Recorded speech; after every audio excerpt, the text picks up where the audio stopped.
Greetings and salutations, everyone. Today we're going to be taking a look at the history of the United States from about 1702 to about 1804. We're going to see some of the transformations that were happening within the nation. So let's get started. When you are a farmer, one of the biggest problems that you're going to have is getting your crops to market before they spoil. There's a window where once the thing is harvested, it just will not sell for anything. And grain can be kind of finicky, especially because there's a lot of things you can do with grain. You can turn it into breads, flours, pastas, beer, or whiskey. And we see that it's very common during this time for farmers to turn their grain into whiskey to sell it because, number one, it'll last a lot longer in a liquid form than its growth state. A. B, you can sell it by bottle a lot more expensively, so you don't have to worry about selling as much total. And C, you can carry it a lot easier, even if it's in barrels or jugs or bottles or whatever, rather than just lots and lots and lots of bushels. And this was a trade-off that lots of farmers did. I mean, sometimes you might not have the capital to trade your goods, but if you have the sought-after material, grain, whiskey, salt, sugar, chocolate, leather, coffee, tobacco, you get the point. You can just trade those things kind of back and forth. And with the series of debt problems that the United States was still trying to get over, the decision was made to start taxing whiskey. And that was very unpopular because this was a substance that had never been taxed, A, and B, a lot of farmers who needed to turn their grain into whiskey didn't have a lot of capital lying around to pay for this tax in the first place. I mean, they did this in some cases to save money, not because they had a lot to, spend. So you can imagine that farmers really didn't go well along with this. And the Whiskey Rebellion begins in 1794 as a group of tax collectors are attacked by a group of farmers. They were tarred, they were feathered, they were beaten, and a couple of them were killed. And this really is a reaction that was a big surprise to everyone because, well, if I have to explain it, I don't think I have to explain it. One of the things that we do see is that the calls from liberty and calls from icons from the Revolutionary War start going up. You have farmers who don't want to pay this tax. They feel that a large oppressive government is taking things way too far, and they're reacting like this. The difference is the degree of response that happens. When the federal government hears that this is going on, the immediate reaction is that there has to be a reaction. There was some talk that said, okay, this happened, let's prosecute the individual farmers and we'll just go from there. But Hamilton instigates and Washington responds that this is not the time that the government can be sought to look weak or accept a compromise on a situation this strong, this important. So Washington himself marches 13,000 troops into the region to put down the rioters. This is the only time in American history that a sitting president is leading troops into battle. And what happens here is not just, you have this occurrence of President General Washington, Commander-in-Chief, doing this, but it's also proving that if you don't want to follow the law, if you find this law is unjust, you will be penalized for it. There's not just a getting around this thing just because you don't like it. At the end of the 18th century, we start seeing a larger influx of, well, first off, it begins with mail. And now, when I say post office, this does not just mean the letters back and forth, dear mom, how are you? I love you. Have a good day. It's also newspapers. The role of, transporting the news was something that the post office did. This is before telegraphs, telephones, obviously the internet. So information is spreading along mail routes faster than anything else. And the Pony Express that existed in this country could get news from Philadelphia down to South Carolina in a matter of days, while, a few decades earlier, it might take a couple of months. All these new newspapers start emerging, knowing that they have a wide breadth of readers who want to read. And some of them give, the local news, national news, interest pieces. Some of them are very specialized, but it gets more people reading about what's going on and therefore talking about what's going on. And the transition starts happening most radically for women, because this is a group that they count towards representation in the House, they count towards electoral college votes. However, they do not have the right to vote in almost anywhere. Mary Wollstonecraft, pictured in the top right, writes A Vindication of the Rights of Women. And this says that right now half the population was being educated, specifically the male half. And look at all the grand accomplishments that have happened. What could happen if we educated all citizens? What if that transformation, instead of being limited to 50%, was an unlimited, and the accomplishments that could happen?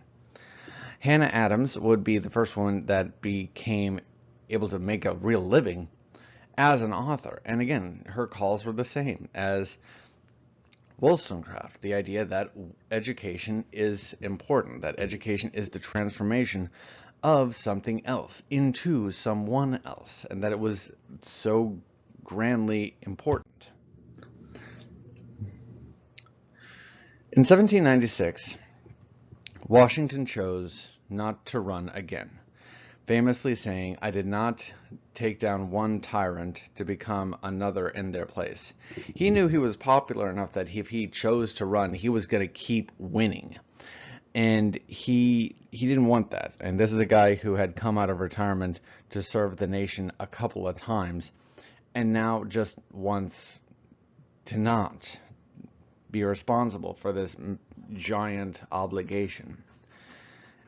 In his farewell address, he tells a couple of things. He says, first off, political parties are dangerous, and that it would lead to sectionalism, arguments, and pettiness within the American people. He said that people needed to focus on individual values, individual honor, and a sense of national unity, as opposed to divisive politics. And he concludes with the argument that we as a nation needed to remain neutral in foreign alliances. He was very worried that we were going to get drawn into an international scuffle. And, he had lived through the French and Indian War. He had lived through the fightings of the Germanic fronts. This is only a few decades away from Italy and Germany actually becoming nations and then leading to their own regional and intra-regional conflicts. So he really does have a sense and a fear that if we were involved, we were going to end up fighting, and we might not end up winning. And you have to remember that Washington was a guy who was around for a real long time. And this is a model of what Washington looked like when he was 19, and then when he finally became president. This is a guy who had been and seen it all.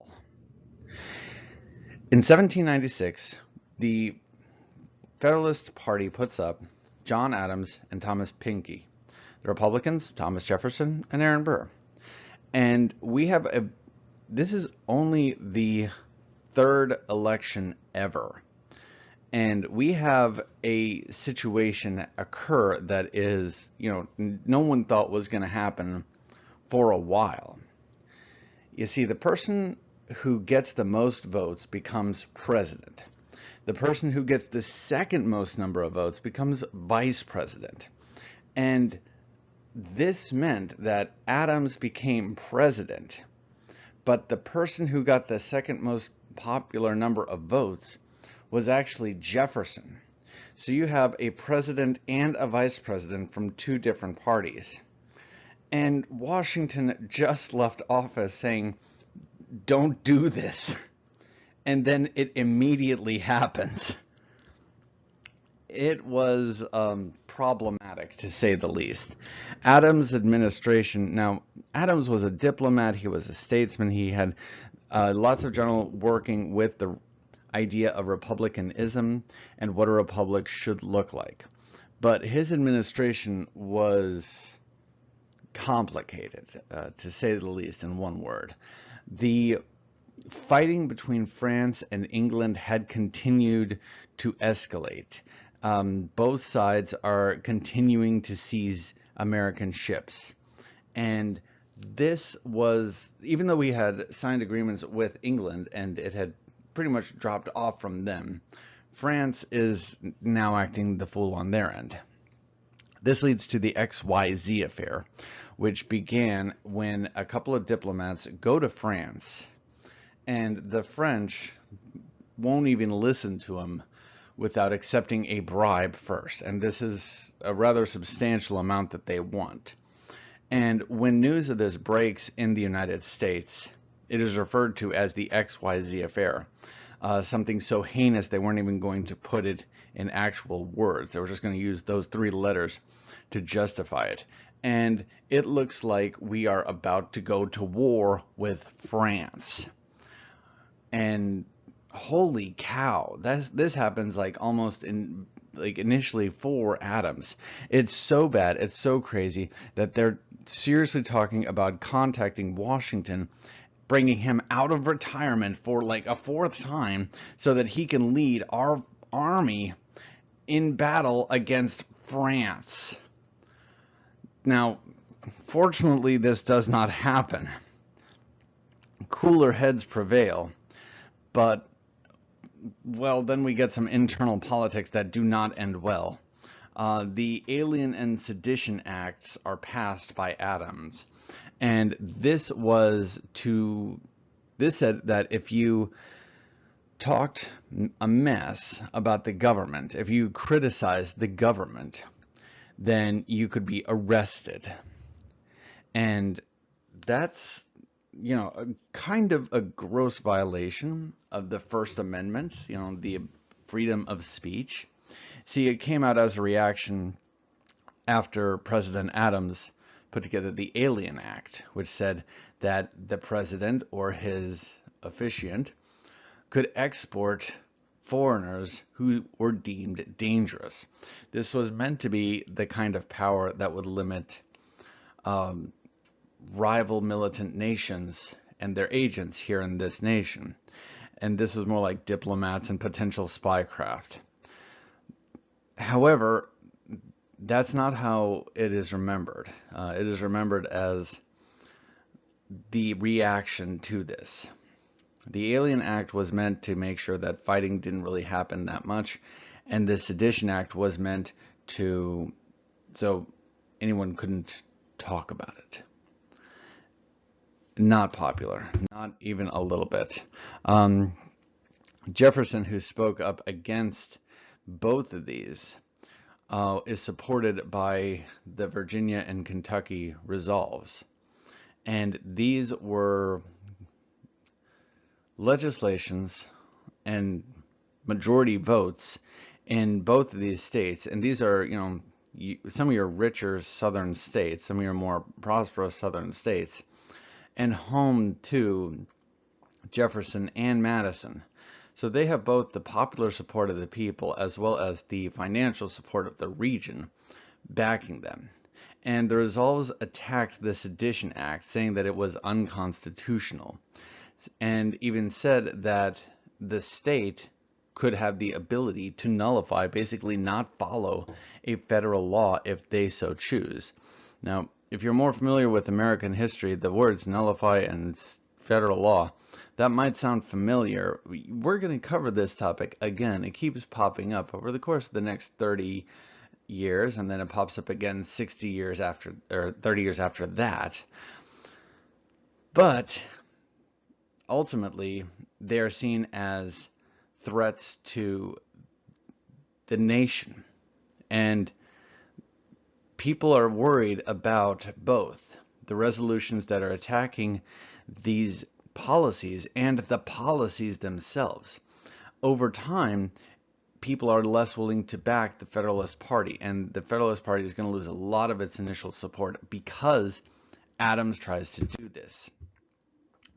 Adams was a one-term president. He was, only the second president, and he was the first one-term president.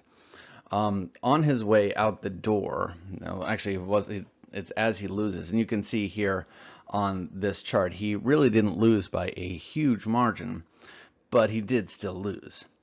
Jefferson is running for president again. His running mate, his VP, is Aaron Burr again. And both these guys tie in the electoral votes. So the Constitution set up as it is says, okay, Adams is not going to be president. Not at all. It is now down to Jefferson or Burr for presidency.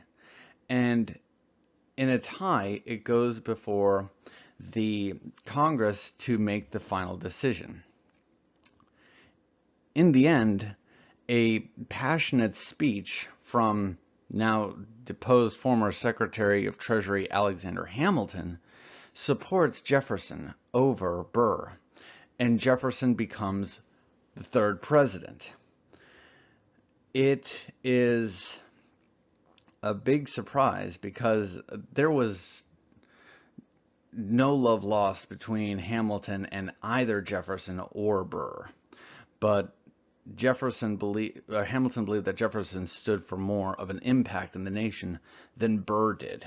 Because of this, we see the 12th Amendment is established that has separate ballots for president and vice president. That's why right now in the 20th, for every election after 1800, you are not voting for a vice president initially. You're voting for the president who has already selected who that person is. As we've talked about the Three-Fifths Compromise that said that slaves and non-voting African American or non-African Americans who are unable to vote cannot cast a vote, this number of electorates was so much larger in the South where Jefferson was from. He uses that to become president over Adams. This is the big reason why Adams loses. And yeah, Burr as vice president, he has some problems. He blames the collapse of he blames himself not becoming president on Hamilton, which is very true. But there had been a lot of problems between these two leading up to this point. The feud between these two ends in a duel between Hamilton and Burr, and Burr wins, Hamilton loses, and then dies from his wounds. And dueling was illegal in New York, so they go to New Jersey where it's not illegal, and prosecuting him was really kind of tricky because yes, he had committed the crime. Yes, there were a good dozen witnesses who saw this duel go down, but punishing him was kind of complicated as he was the vice president. Later in his term as vice president, Aaron Burr is involved in this crazy attempt to break away the western half of the United States, the territories that were on the fringe of becoming states, and to govern them as an exclusive independent nation. And he is put on trial for treason and just about indicted for this. Ultimately, he is acquitted, and this is going to, well, obviously lead to a clash between BURR and Jefferson and BURR and everyone else, and even Jefferson and Marshall. And Marshall was the Supreme Court justice at the time, who, yeah. When we look at the role of slave rebellions in history, in this nation, they're definitely not successful. There's a couple of attempts, there's a couple of slave revolts that are closer to being successful and that people get free, but the Haitian Rebellion is one that is remembered for what happened. I mean, Haiti was a slave plantation. It was a French sugar plantation. And in 1791, when the rebellion happens, there's a lot of surprise because you have the French who have just said that all people are free, and Haiti is governed by the French, so the Haitians there, especially the percentage that are slaves, which is like 60% of the island, think, oh great, we're free, this is wonderful. But no, they're not. Not according to the French. This leads to the rebellion of the Haitian slaves against the French, which goes on for over a decade before it finally ends in independence. And Haiti went from being essentially this slave plantation the French own, where sugar is produced en masse, and it is by far France's richest colony, to being a free country of former slaves. And there were slave owners in the United States that were really worried that when slaves heard about this here, they were going to respond by, rise up and revolt. And one example of this was Gabriel's Rebellion, which was a planned rebellion in Richmond, Virginia. The goal of it was to create an independent black state. And Gabriel believed that once this revolution started moving and once it started happening, other slaves were going to rise up and join him. On the day it happens, there's no big rise up that we see. 26 slaves are eventually hung. A couple dozen more are then tortured and then resold. And following the Gabriel Rebellion, we see that stricter laws are put in place for a long time, unfortunately. For example, African Americans, free or not, could not gather on Sundays without whites around. And if you owned slaves, freeing slaves became much, much more difficult. When in power, Jefferson tried to bring peoples together. He knew that the power of the president was really tremendous. And he also understood that coming in off the heels of the Adams administration and the divisiveness that it had created meant that there needed to be some things that had to be fixed, and they needed to be fixed kind of quick. Infamously saying, we are all Republicans, we are all Federalists, we are all Americans. Everyone who's in prison under the Sedition Act is pardoned. Jefferson never liked the size of the military. He didn't like the idea of a big government anyways, so he starts capping that as well. When Adams was on his way out the door, he appoints a whole lot of judges at the last minute. But Jefferson says, no, you guys are not really judges. Adams was trying to do that, just kind of be a jerk. And you guys aren't for this. One of those judges actually then tries to sue for it, and the Supreme Court establishes the idea of judicial review, that the actions of a president and the actions of the legislative branch can be interpreted as being legal or not, and ultimately decides that the government couldn't change a contract in a grand manner. So, today we took a look at the rise of basically what the country looked like in the late 1800s, or late 1700s, early 1800s, internal conflict, foreign problems, executive problems, and slave issues. Packed a whole lot into this one today. I hope you learned something interesting. I'll see you all tomorrow.